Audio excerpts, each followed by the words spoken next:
విజయ్ ప్రసాద్ రెడ్డి గారి మరిన్ని video updates కొరకు మా YouTube channel I for god మినిస్ట్రీస్ని సబ్స్క్రైబ్ చేసుకోండి, బెల్ బటన్ క్లిక్ చేయండి. సర్వకృపానిధి మా దేవ, సర్వోన్నతుడా, సర్వశక్తిమంతుడా, సర్వాధికారి, ముగింపు దినాన ముగింపు మాటలుగా మీ మాటలు మీ పిల్లలకు వివరించడానికి సిద్ధపడి ఉండగా జ్ఞానము వివేకము కలిగిన మంచి మనస్సును ప్రియులైనటువంటి మీ పిల్లలందరికీ అనుగ్రహించండి.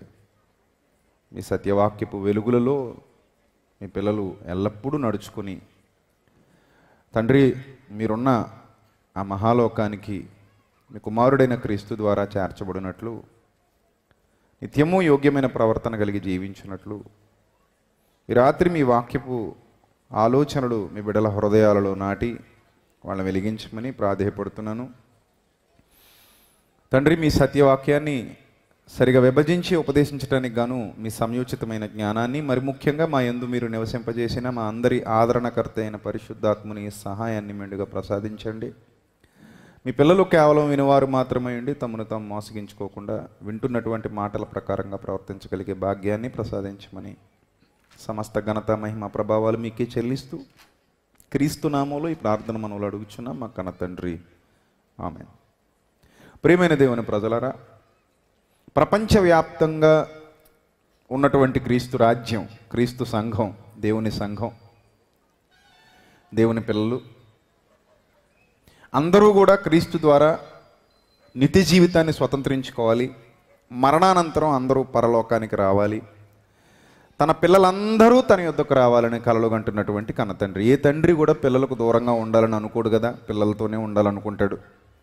భూమి మీద ఉన్న తండ్రులుగా మనకే ఎంత ప్రేమ ఉన్నప్పుడు పరలోకపు తండ్రికి మరింత ప్రేమ ఉండడం న్యాయమే కదా. ఆయన పిల్లలుగా మనల్ని ఎంతో ప్రేమిస్తున్నాడన్న వాస్తవాన్ని మనం తెలుసుకున్నాం. దేవుడు లోకమును ఎంతో ప్రేమించెను. ఆ ప్రేమకు అవధులు లేవు, ఆ ప్రేమకు కొలతలు లేవు.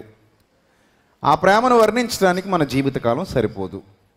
మరి అంతగా ప్రేమిస్తున్నటువంటి కన్న తండ్రి పాపము చేసిన వారిని తన కుమారుడైన క్రీస్తు ద్వారా, క్రీస్తు బలియాగం ద్వారా కరుణించి ఆ పాపము నుండి విడిపింపబడుటకు, రక్షణ పొందుటకు క్రీస్తు యొద్దకు రమ్మని పిలిచాడు తప్ప ఏ విధమైన ప్రలోభాలు కానీ, ఏ విధమైన అవసరతలు కానీ, ఏ విధమైన ఉద్దేశాలు, లోక సంబంధమైన ఉద్దేశాలు కానీ అపోస్తలులు వెలిబుచ్చలేదు. అపోస్తలు అలా ఎవరిని పిలవలేదు. యేసుక్రీస్తు వెలిబుచ్చలేదు. యేసుక్రీస్తు కూడా అలా ఎవరిని పిలవలేదు. ప్రారంభం నుండి దేవుని రాజ్యం, దేవుని రాజ్య విస్తరణ పాపులుగా ఉన్నవారు పరిశుద్ధులుగా మార్చబడాలి. వారు క్రీస్తు రాజ్యంలోనికి అడుగు పెట్టాలి. వారు పరలోకాన్ని స్వతంత్రించుకోవాలి. మన చిట్ట చివరి మజిలీ, మన చిట్ట చివరి గమ్యస్థానం ఏది? పరలోకం. దానికోసం ఎప్పటి నుండే మనం ఏం చేయాలి? పోరాడాలి, కష్టపడాలి. కష్టపడకుండా ఏది రాదు. పరలోకం వెళ్ళాలన్న ఆలోచనే లేనివాడు ఎప్పటికీ వెళ్ళలేడు.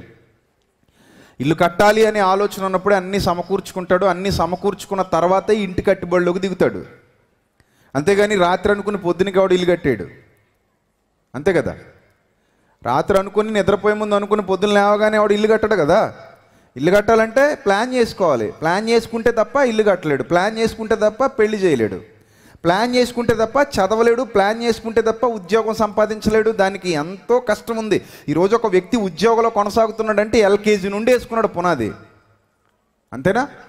ఎల్కేజీ నుండి పునాది వేసుకుని పీజీ వరకు చదివాడు, లేదా డిగ్రీ వరకు చదివాడు. ఆ తర్వాత ఏదో ఒక ఉద్యోగంలో జాయిన్ అయ్యాడు. అంతేగాని ఈరోజు అనుకొని పొద్దున అనుకొని రాత్రికి రాత్రి ఉద్యోగం, లేదా రాత్రి అనుకుని పొద్దున ఉద్యోగం సంపాదించుకోవడం అనేది జరగదు కదా. ఒక ప్లానింగ్ ఉంటుంది.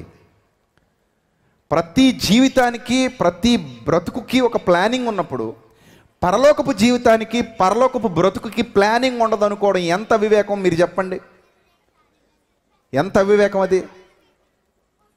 ప్రతి విషయాన్ని మనం ప్లాన్ చేసుకుంటాం.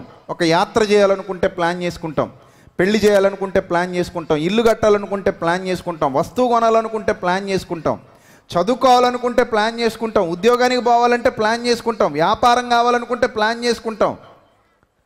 ప్రతి దానికి మనిషికి ఒక ప్లానింగ్ ఉంటుంది. పరలోకానికి మాత్రం ఏ ప్లానింగ్ ఉండదు అనుకోవడం ఎంత వివేకం. ఎలా బ్రతికితే అలా బ్రతికేయండి. భూమి మీద ఉన్న వాటి కోసం బ్రతికేయండి. 60-70 సంవత్సరాలు ఈ జీవితం కోసం బ్రతికేయండి. చచ్చిపోగానే పరలోకం దాని అంతటా అదే వచ్చేస్తుంది. దాని అంతటా అదే వచ్చేస్తుందా?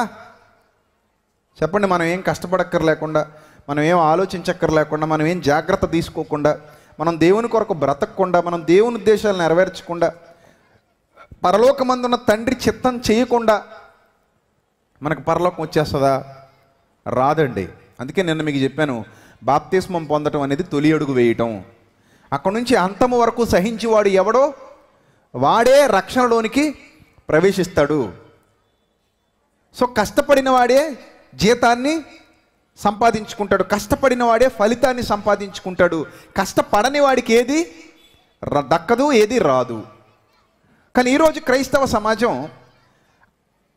ప్రారంభ శతాబ్దపు క్రైస్తవ సమాజానికి ఎంత భిన్నంగా ఉందంటే, ప్రారంభ శతాబ్దపు క్రైస్తవ సమాజానికి విశ్వాసం అనేది వాక్యం వినడం ద్వారా కలిగింది. అలా వాక్యం వినడం ద్వారా కలిగినటువంటి ఆ విశ్వాసాన్ని వాళ్ళు కాపాడుకోవాలి అనుకున్నారు.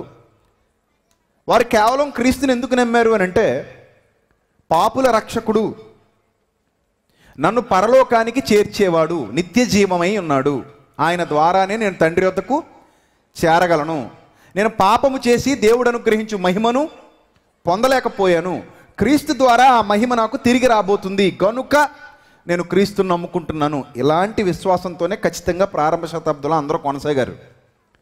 కానీ కడవరి దినాలకు వచ్చేసరికి ఈ బోధను అబద్ధికులు మార్చేసి, అప్పుల బాధలైతే క్రీస్తుని నమ్ముకోండి, కుటుంబ సమస్యలా అయితే క్రీస్తుని నమ్ముకోండి, అన్యజనులు చెప్పే మాటలే వీళ్ళు చెప్పడం మొదలుపెట్టారు.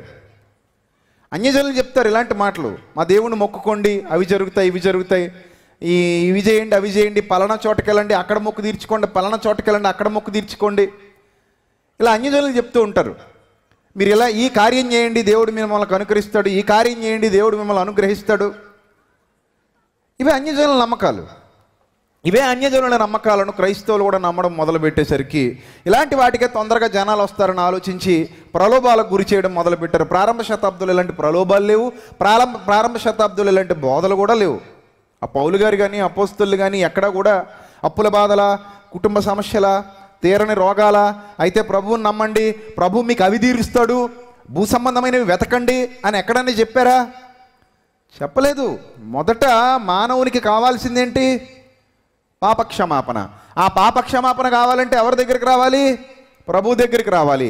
ఎలా రావాలి? పాపమును ఒప్పుకొని మారు మనసు పొంది రావాలి. వచ్చి ఏం చేయాలి? ఆయన దేవుని కుమారుడిని ఒప్పుకొని ఆయన మృతులలో నుండి తిరిగి లేచాడని నమ్మి ఆయన ద్వారానే రక్షణ, పాపక్షమాపణ, విమోచన లభించబోతుందని విశ్వసించి మరణిస్తున్న నీ జీవితం విషయంలో క్రొత్త జన్మను దేవుడు నాకు ఇవ్వబోతున్నాడని బాప్తిస్మం పొందాలి. ఇది ప్రాసెస్. ప్రారంభంలో అందరూ ఇదే ప్రాసెస్లో నడిచారు. కానీ ఈ కాలానికి వచ్చేసరికి బోధలు మారిపోయాయి, ఆలోచనలు మారిపోయాయి, బాప్తిస్మాలు మారిపోయాయి, విశ్వాసం మారిపోయింది, జీవితాలు మారిపోయాయి, భూ సంబంధమైన ఆలోచనలు ప్రజల్లోనికి వచ్చేసాయి. కానీ నిన్న మీరు ఏం చదువుకున్నారు కొలసి పత్రికలో? భూ సంబంధమైన వాటి మీద మనస్సు పెట్టుకొనకుడి. మరి ఏం వెతకాలని ఉంది బైబిల్లో? పైన ఉన్న వాటినే వెతకండి, పైన ఉన్న వాటినే వెతకండి. అక్కడ క్రీస్తు దేవుని కుడి పార్శ్వమందు కూర్చుండి ఉన్నాడు. మనం క్రీస్తుని వెతకాలి, ఆయన పైన ఉన్నాడు. మనము పై సంబంధులమే తప్ప భూ సంబంధులం కాదు. మనం ఎప్పటికైనా పైకి వెళ్ళిపోవలసిన వాళ్ళమే తప్ప క్రిందుండిపోవలసిన వాళ్ళము కాదు. ఈ లోకం మనకి శాశ్వతం కాదు. ఎన్ని మేడమిద్దెలున్నా, ఎన్ని ఆస్తి అంతస్తులున్నా, ఎన్ని సౌభాగ్యాలున్నా, ఎన్ని భోగభాగ్యాలున్నా, ఎంత గొప్ప జీవితం అయినా ఈ రోజు ఉంటుంది, రేపు పోతుంది.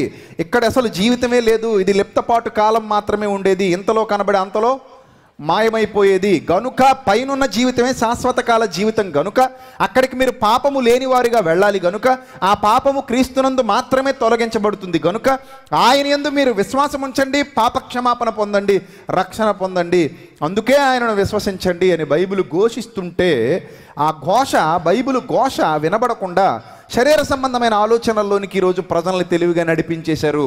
ఈరోజున ఎందరో లోక సంబంధులైనటువంటి వక్ర మార్గానికి నడిపించేటువంటి వారు. వాళ్ళ ఆలోచనలు ఎలా ఉంటాయంటే, ఇప్పుడు నేను ప్రజలకి బోధ చేస్తే వాళ్ళు నా వెంట తిరగరు. ప్రజలకు కావాల్సింది ఏంటి? లోక సంబంధమైన, శరీర సంబంధమైన ఆరోగ్యం కావాలి.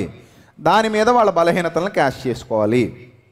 లేకపోతే వాళ్ళకి డబ్బుల విషయంలో వివాదాలు ఉంటాయి, ఆర్థికపరమైన ఇబ్బందులు ఉంటాయి, కుటుంబపరమైన సమస్యలు ఉంటాయి. సమస్య లేని కుటుంబం ఎక్కడ ఉంటుంది? ప్రతి కుటుంబానికి ఏదో ఒక సమస్య ఖచ్చితంగా ఉండే ఉంటుంది.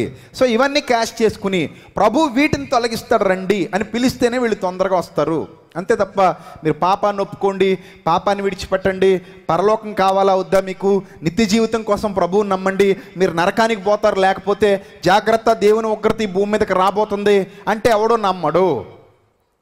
అలా అంటే ఎక్కువ మంది నమ్మరు, కొందరే నమ్ముతారు, ఇలా చెప్తే ఎక్కువ మంది నమ్ముతారు అని బోధన మార్చేశారు. కానీ ఇప్పుడు అలా తప్పు చేయకూడదు, ఉన్నది ఉన్నట్టు చెప్పాలి.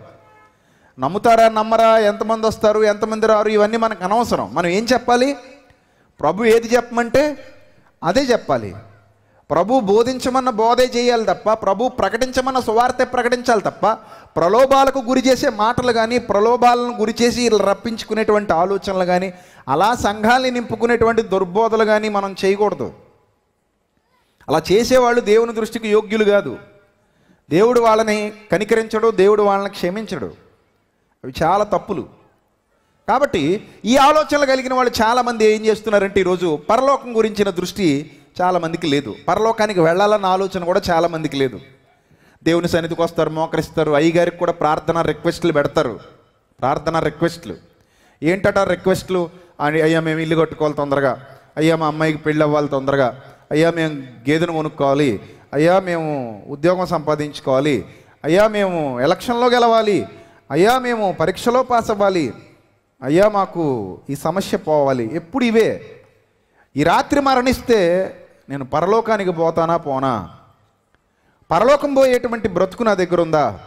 పరలోకం పోయేటువంటి సిద్ధపాటు నా దగ్గర ఉందా? నేను సిద్ధపడ్డ కన్యకల మాదిరిగానే ఉన్నానా, లేదా సిద్ధపడని కన్యకలుగా లోక సంబంధమైన ఆలోచనలు కలిగి ఇంకా జీవిస్తున్నానా? ఒకవేళ నేను సిద్ధపడి ఉండకపోతే ప్రభువు వచ్చేస్తే నీవెక్కడి వాడవో నేను ఎరుగను అని అంటాడేమో. ఆ భయం ఉందా? ఆ భక్తి ఉందా? ఆ విధేయత ఉందా? ఇవన్నీ మనకు అనవసరం. మనకు కావాల్సింది ఎంతసేపు క్రిందవే తప్ప పైవి కావు. ఇలా అనుకునే ఎంతోమంది జీవితాలు ముగిసిపోయి మట్టిలో కలిసిపోయి ఇప్పుడు వాళ్ళు శ్మశానాల్లో ఉన్నారు శవాలుగా. మరి వాళ్ళ ఆత్మలు ఎక్కడున్నాయి? పరలోకానికి చేరిపోయాయంటే మీరు పిలుపు అని మీరు రాసుకుంటారు తప్ప వాస్తవానికి వాళ్ళకి ఆలోచనే లేకపోతే ఎలా వెళ్తారు అక్కడికి? ఇంటి నుంచి బయటికి వెళ్ళి నీ కుమారుడు అమెరికా పోయాడు అనుకుంటే ఎలా? వాడికి పాస్పోర్ట్ ఉందా లేదా, వాడికి వీసా ఉందా లేదా, అసలు వాడికి అమెరికా వెళ్ళాలన్న ఆలోచన ఉందా లేదా, అసలు వాడికి అమెరికా వెళ్ళడానికి డబ్బులు ఉన్నాయా లేదా, ఇవన్నీ నీకు తెలియాలి కదా. గడప దాటి బయటికి పోగానే మా వాడు అమెరికా పోయాడండి అన్నావు అనుకో, నమ్ముతారా? నమ్మేవాళ్ళు నువ్వు అలా గుడ్డిగా అనుకుంటున్నావు అని అనుకోరు. కాబట్టి మనం పరలోకి వెళ్ళిపోతామండి, పరలోకి వెళ్ళిపోయామండి అని అనుకునే బదులు అలా అనుకోవడానికి ముందు అసలు వెళ్ళే విధంగా మన జీవితాలు ఉన్నాయా, ఆయన మనకు పిలుపునిస్తాడా, పిలుపునిచ్చే విధంగానే మన బ్రతుకుందా, ఇలా మనం ఆలోచించాలి. దాని కొరకు ఒక ఆత్మ సంబంధమైన పోరాటం మన బ్రతుకులో జరగాలి. ఆత్మ సంబంధమైన పోరాటం. ఆత్మ సంబంధమైన పోరాటం ఎలాంటిదంటే, మనం లోకంలోనే ఉన్నాం. ఒకప్పుడు ఇదే లోకంలో పాపం చేసాం, ఇదే లోకాన్ని అనుసరించి బ్రతికాం, ఇదే లోకాన్ని వెంబడిస్తూ జీవించాం, ఇదే లోకంలో సమస్తము కావాలనుకున్నాం, ఇదే లోకంలో పాపరోగాన్ని అంటించుకుని విస్తారమైన నీచమైన కార్యాల్లో జీవించాం. అలాంటి టైంలో మనకు దేవుని వాక్యం వినబడి మనల్ని హెచ్చరించింది. అలా హెచ్చరించినప్పుడు మనం మారు మనస్సు పొందాం. మారు మనస్సు పొంది పాపక్షమాపణ కోసం ప్రభు దగ్గరకు వచ్చాం. ప్రభు దగ్గరకు వచ్చి క్రొత్త జన్మను పొందుకున్నాం. క్రొత్త జన్మను పొందుకుని సంఘంలోనికి అడుగుపెట్టాం, ఆయన రాజ్యంలోనికి ప్రవేశించాం.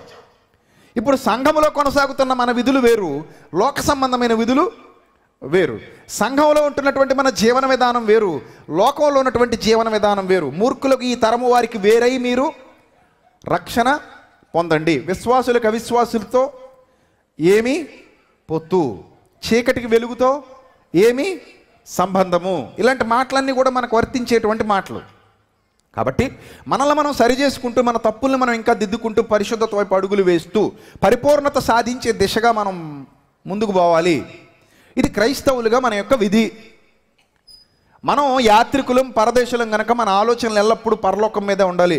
ఎప్పుడు ప్రభు వస్తాడు, ఎప్పుడు నేను వెళ్ళిపోతాను, ఎప్పుడు నాకు మరణం సంభవిస్తుంది, ఎప్పుడు నేను పరలోకానికి వెళ్ళిపోతాను, ఇలాంటి భావజాలం మనలో ఉండాలి తప్ప ఎప్పుడు లోక సంబంధమైన ఆలోచనలు, లోకానుసారమైన ఉద్దేశాలు, లోకానుసారమైన పరిస్థితులు మన కళ్ళ ముందు తిరగకూడదు.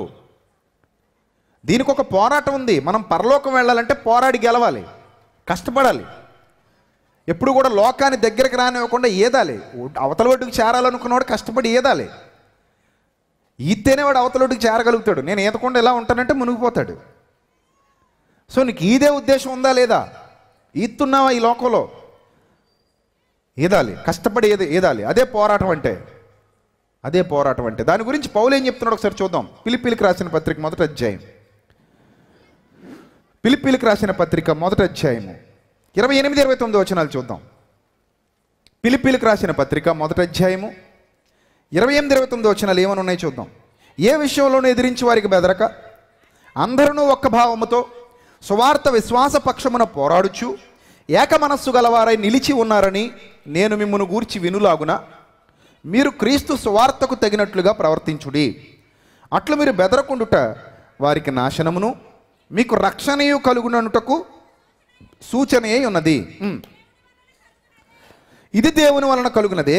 ఏలయనగా పౌలు అంటున్నాడు, మీరు అనగా సంఘం నాయందు చూచినట్టు నాయందు ఉన్నదని మీరు ఇప్పుడు వినుచున్నట్టు పోరాటము మీకును కలిగి ఉన్నందున అంటాడు. అంటే పౌలు గారిలో ఒక పోరాటం ఉంది, ఆ పోరాటాన్ని సంఘం చూసింది. పౌలు గారు ఒక పోరాటం కలిగి ఉన్నారు, ఆ పోరాటం గురించి సంఘానికి తెలుసు. నాకు కలిగి ఉన్నటువంటి ఈ పోరాటం మీకు కలిగి ఉంది అంటున్నాడు. అంటే ఇదే పోరాటం నేను చేయాలి, మీరు చేయాలి. ఇదే పోరాటం నేను చేయాలి, మీరు చేయాలి.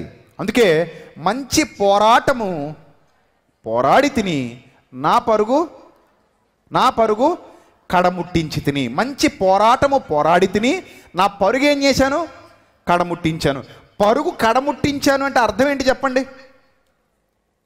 నా పరుగు పూర్తయింది అంటే ఎక్కడో ఒక చోట పరుగు ప్రారంభమైంది అని అర్థం, అంతే కదా. ఎక్కడో ఒక చోట పరుగు ఏమైంది? ప్రారంభమైంది. అది పరిగెత్తి పరిగెత్తి పరిగెత్తి పరిగెత్తి పరిగెత్తి పరిగెత్తి పరిగెత్తి ఒక చోటకు వచ్చిన తర్వాత అది ఏమైంది? ముగిసింది. అంటే పరుగు ఒక చోట ప్రారంభమవుతుంది, మరొక చోట ముగుస్తుంది. బాగా గుర్తుపెట్టుకోండి, బాప్తిస్మం పొందినప్పుడు మన పరుగు ఏమవుతుంది? మన పరుగు ఏమవుతుంది? ప్రారంభమవుతుందా, ముగిసిపోతుందా? మీరు ఖచ్చితంగా చెప్పాలి. ప్రారంభమవుతుందా అమ్మా మన పరుగు? ముగిసిపోతుందా బాప్తిస్మం పొందిన తర్వాత? ప్రారంభమవుతుంది. కానీ చాలామంది ఏమనుకుంటున్నారు? ముగిసిపోయింది అనుకుంటారు. చాలామంది అమ్మయ్యమ్మ ఆయన రక్షణ పొందేశాడండి, వంట వండేశానండి అన్నట్టు చెప్తారు. ఏదో వంట అయిపోయిందండి అన్నట్టు. మా ఆయన రక్షణ పొందేశాడండి, ఇంకా అయిపోయింది, ఇంకా ఈసారి ఊరి మీద ఆబోతులా తిరగచ్చు. మా ఆవిడ రక్షణ పొందేసిందండి, ఇంకేమీ లేదు, ఇంకా అలా కాలం గడిపేయచ్చు. అసలు బాప్తిస్మం పొందిన నాట నుండే మనకేం ప్రారంభమవుతుందని బైబిల్ చెబుతుంది? పరుగు ప్రారంభమవుతుంది. పరలోకం చేరుకునేంత వరకు పరిగెత్తాలి, అక్కడ ముగిసిపోద్ది మన పరుగు. ఇక్కడ మొదలవుతుంది, అక్కడ ముగిసిపోద్ది. ఇక్కడ మొదలుపెట్టిన పరుగు అక్కడ వరకు ఆపకూడదు. పరుగు ఇక్కడ మొదలుపెట్టి పరలోకం వరకు ఆపకూడదు. మధ్యలో ఆపేస్తే నువ్వు గెలిచినట్ట నీకు కప్పిస్తారా? లైన్ దాటాలి కదా, ముగ్గుతో లైన్ వేస్తారు. పరుగుల పందాలకి ఏం వేస్తారు? ముగ్గుతో ఒక లైన్ వేస్తారు. ఈ పరుగెత్తేవాడు ఏం చేయాలి? ఆ లైన్ దాటాలి, లేకపోతే ఆ రిబ్బన్ కడతారు అక్కడ, ఆ రిబ్బన్ గుద్దుకుంటూ పోవాలి. మొత్తం మీద ఆ డెస్టినేషన్కి చేరుకునేంత వరకు వాడు పరుగు ఆపకూడదు, కష్టపడాలి. పరుగు ఆపకూడదు, విశ్వాసాన్ని వదులుకోకూడదు.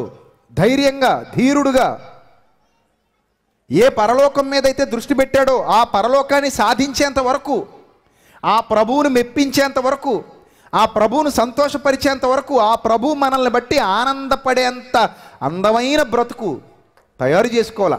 అలా మారాలి మనం. లోకం అంతా ఎటుపోతుందండి మనకు అనవసరం, మనం ఎటుపోతున్నాం అదే మనకు అవసరం. లోకం ఎలా నడుస్తుంది నీకు అనవసరం, నువ్వెలా నడుస్తున్నావు ఇదే నీకు అవసరం. ఎవరు ఎలా బ్రతుకుతున్నారు మనకు అనవసరం, మనం ఎలా బ్రతుకుతున్నాం అదే మనకు అవసరం. ఎవడు తన పాపాన్ని దిద్దుకున్నాడు, ఒప్పుకున్నాడు, అది మనకు అనవసరం.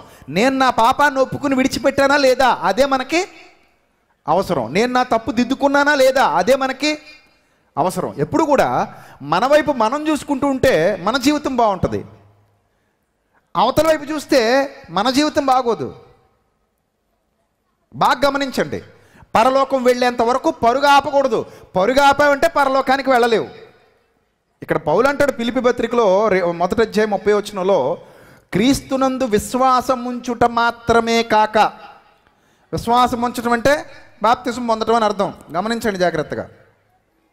విశ్వాసం ఉంచడం అంటే విశ్వసించినప్పుడే మనం ఏం పొందాం? బాప్తిసం పొందేశాం. నమ్మి బాప్తిస్మం పొందినవాడు రక్షింపబడును.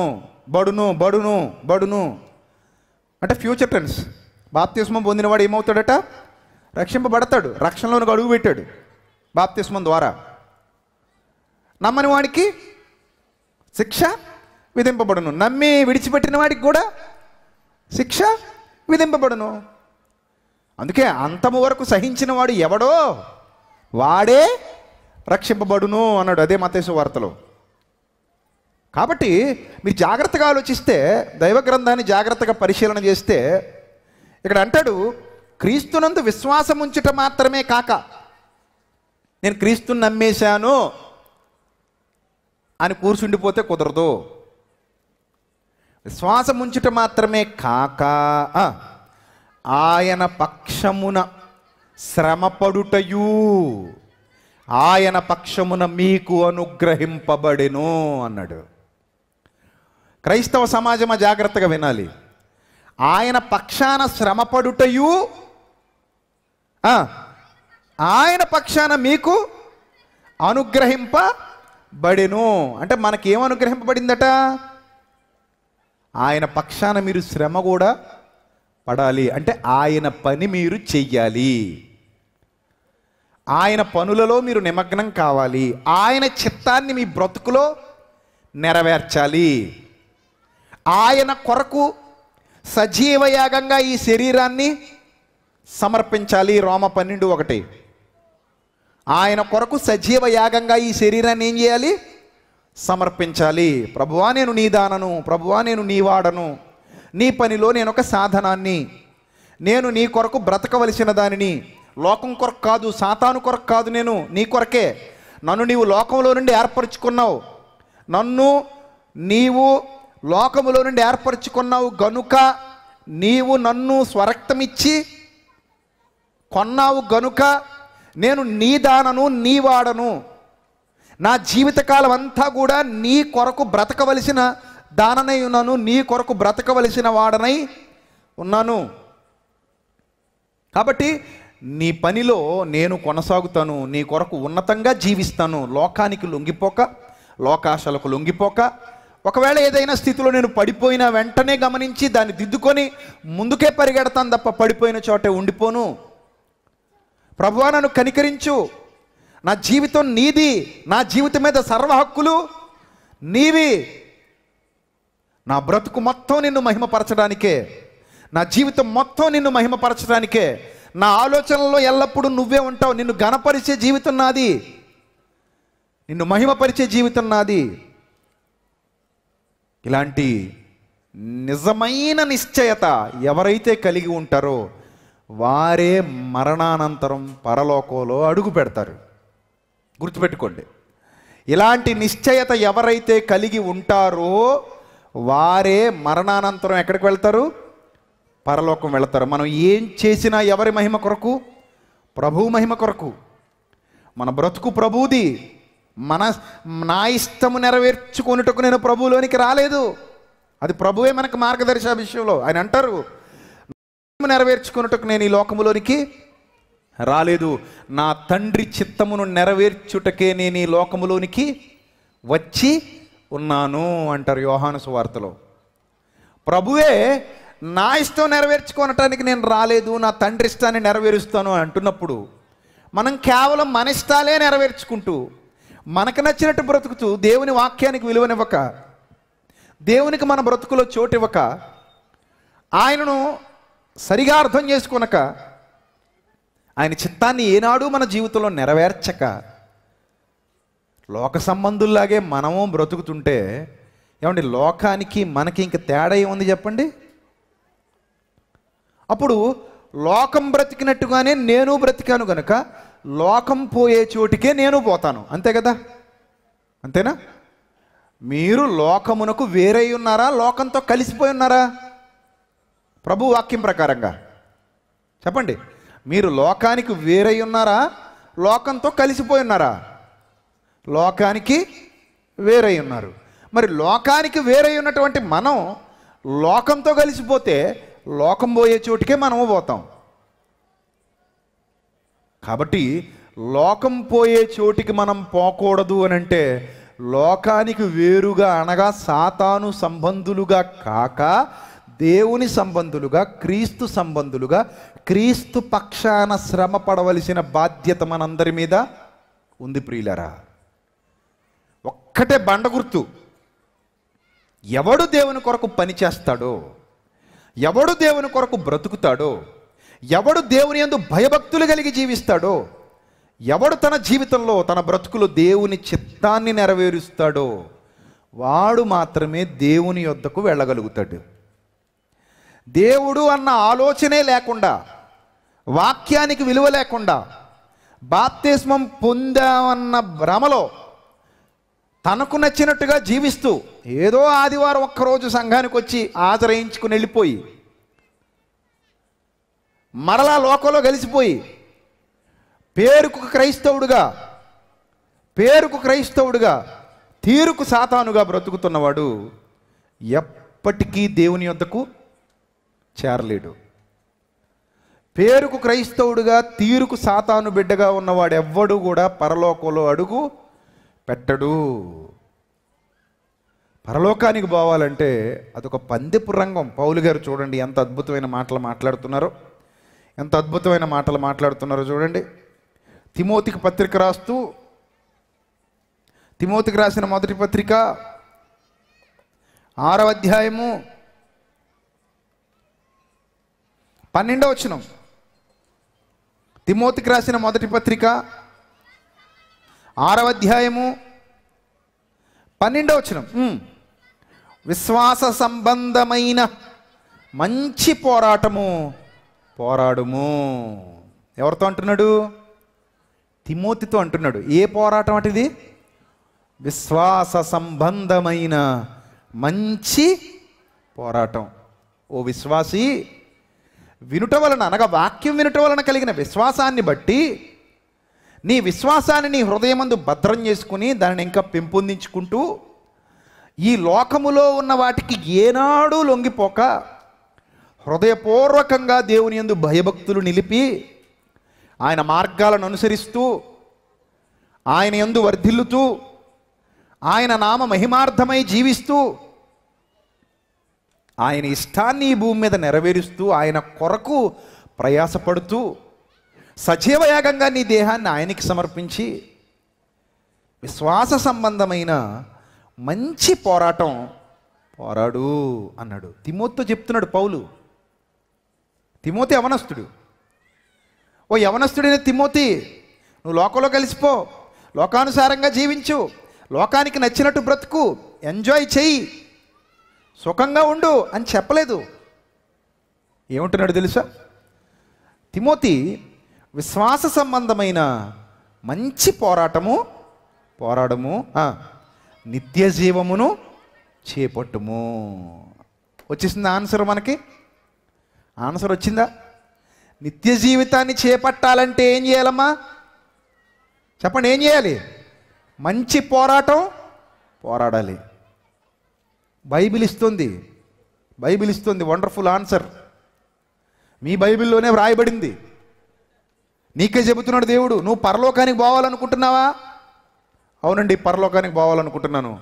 అదే నిత్య జీవితం. అది దేవుడు వాగ్దానం చేశాడు నీకు. అవునండి, నిత్య జీవమును అనుగ్రహించునన్నదియే ఆయన తానే మనకు చేసినటువంటి వాగ్దానము. మరి ఆ వాగ్దానాన్ని స్వతంత్రించుకోవాలనుకుంటున్నావా? అవునండి. అయితే విశ్వాస సంబంధమైన మంచి పోరాడండి. ఏనాడు మీ విశ్వాసాన్ని విడిచిపెట్టకండి. విశ్వాసం విషయంలో వర్ధిల్లండి. బలమైన విశ్వాస జీవితాలు కలిగి ఉండండి.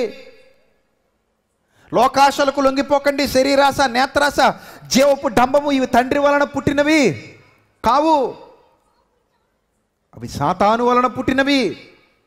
వాటికి లొంగిపోకండి, వాటిని అనుసరించకండి. ఉదయం లేచిన దగ్గర నుంచి రాత్రి పడుకునేంత వరకు, నువ్వు మట్టికి చేరేంత వరకు ప్రభువుకు విలువనిస్తూ, ప్రభువుకు భయపడుతూ, అంతఃకరణ శుద్ధి కలిగి, శుద్ధాంతఃకరణ కలిగి ప్రభువునందు వర్ధిల్లు. ప్రభు కొరకు పనిచేయి. నిస్వార్థపూరితమైన మంచి సేవకుడిగా ప్రభు కొరకు కష్టపడు. అప్పుడే నీవు నిత్య జీవితాన్ని ఏం చేయగలవు? చేపట్టగలవు. అంతేగాని ఏదో ఆదివారం వచ్చి నీ దగ్గర ఉన్న చిల్లరిచ్చేసి మరలా దేవుడు అన్న ఆలోచన లేకుండా లోకంలోనికి పోయి ఇష్టానుసారంగా లోకంలో బ్రతికి మరలా ఆదివారం వచ్చి హాజరించుకుని వెళ్ళిపోవడం అది భక్తి జీవితమా? చెప్పండి. భక్తి అంటే ఆదివారం ఒగ్గంటో సభలో ఒగ్గంటో కూర్చుని పోయేది కాదు ప్రియులరా. విన్న వాక్యం జీవితంలోకి వచ్చేయాలి. విన్న వాక్యం ఎక్కడికి వచ్చేయాలి?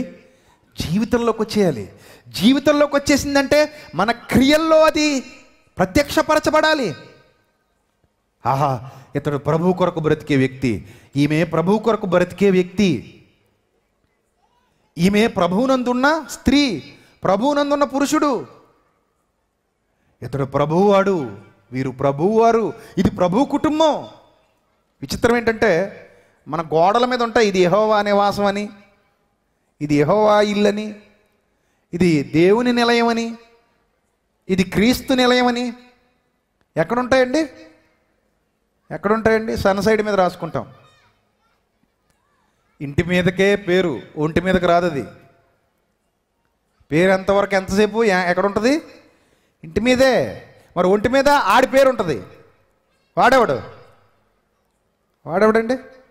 దేవుని విరోధి, మనందరి విరోధి, అపవాది. ఒంటి మీదేమో వాడి పేరు రాస్తాం, ఇంటి మీదేమో దేవుని పేరు రాస్తాం. ఏమైనా బాగుందండి? ఏమైనా బాగుందండి? కొంతమంది పేర్లు చూడండి, అన్నీ బైబిల్ పేర్లే, బ్రతుకు మాత్రం అంతా లోకమే. పేరుకేమో బైబిలు, పేరుకి మాత్రం బైబిలు, బ్రతుకు చూస్తే లోకం. మనవాళ్ళ పేర్లు ఎలా ఉంటాయి? అన్నీ బైబిల్ పేర్లే. ఆడవాళ్ళు అయితే భక్తురాండ్ల పేర్లు పెట్టేసుకుంటారు, మగవాళ్ళైతే భక్తుల పేర్లు పెట్టేసుకుంటారు. భక్తుల పేర్లు పెట్టుకుని భక్తుల్లా బతకం, భక్తురాళ్ళ పేర్లు పెట్టుకుని భక్తుల్లా బ్రతకం. ఇంటి మీదేమో మన దేవుని పేరు, ఒంటి మీదేమో వాడి పేరు. పైనేమో దేవుడు, లోపలేమో వాడు. ఎలా పోతామండి పరలోకానికి? ఎలా పోతాం పరలోకానికి? మనం పోవండి, మనం వెళ్ళమండి పరలోకానికి. గుర్తుపెట్టుకోండి, అలా అయితే వెళ్ళం పరలోకానికి. పరుగు ప్రారంభించిన తర్వాత పరుగెత్తాలి కదా. ఆగిపోతే ఎలా చెప్పు? ఆగిపోతే గమ్యాన్ని చేరుకోగలవా? పాటలు మాత్రం పాడతాం, సాగిపోదును అంటాం. ఎక్కడికి సాగిపోతావు? ఆగిపోయావు. అబే ఆగిపోను నేను. ఎప్పుడో ఆగిపోయావు, నీ మొహం సంతకెళ్ళా. ఎప్పుడో ఆగిపోయావు. పాట వరకే సాగిపోదును మైకి పట్టుకుని, అంతే. ఎక్కడ సాగిపోతావు? ఎక్కడేసిన గొంగలు అక్కడే. చూసావా? ఇలా ఉన్నాయండి జీవితాలు. చస్తే పరలోకం పోదామన్న ఆలోచన ఎవరికి లేదండి. పరలోకం పోద్దేమో అన్న భయం లేదు. ఇంకా పాపాన్ని విడిచిపెట్టలేదు, ఇంకా పాప భీతి లేదు. సహజం, మనిషి జీవితంలో తప్పులు జరగడం సహజం. మనలో ఎవరు నీతిమంతులం కాదు, తప్పు జరగడం సహజం. జరిగింది. ఒకసారి తప్పు చేసామంటే తెలియక అనుకోవచ్చు, రెండోసారి చేసామంటే సరిగా వాక్యం అర్థం కాక అనుకోవచ్చు, మూడోసారి చేసామంటే ఇంకా బలంగా విశ్వసించలేదనుకోవచ్చు. 4, 5, 6, 7, 8, 9, 10 అంటే ఏమనాలి? ఇంక వాడిని మారాలన్న ఆలోచన లేదని చెప్పొచ్చు. అంతేనా? మారాలన్న ఆలోచన లేదంటే కొవ్వు పట్టేసింది బాగా. కొవ్వు పట్టినోడు దేవుడు ఏం చేస్తాడు? ఇంకా తీసేస్తాడు. ఇంక అనవసరం, నువ్వు మారవు. నీకు ఎన్ని చెప్పినా మారవు. 3 ఏండ్ల నుండి అంజూరపు చెట్టును నేను ఏం వెతుకుతున్నాను? ఫలాలు. 3 ఏళ్ళు. మొదటి సంవత్సరం అయిపోయింది, సరే తప్పు కాశాడు. రెండో సంవత్సరం అయిపోయింది, మళ్ళీ తప్పు కాశాడు. మూడో సంవత్సరం అయిపోయింది, మళ్ళీ తప్పు కాశాడు. ఇంకెన్ని సంవత్సరాలు కాస్తాడు తప్పు? మారాలన్న ఆలోచన లేనివాడు హఠాత్తుగా నాశనం అయిపోతాడట. హఠాత్తుగా తిరుగు లేకుండా నాశనం అయిపోతాడు. ఎప్పుడైతే హఠాత్తుగా ఉగ్రత మన మీదకి వస్తుందో, తప్పించుకోవాలన్నా ఇక మనం తప్పించుకుని పోలేం ప్రియులరా.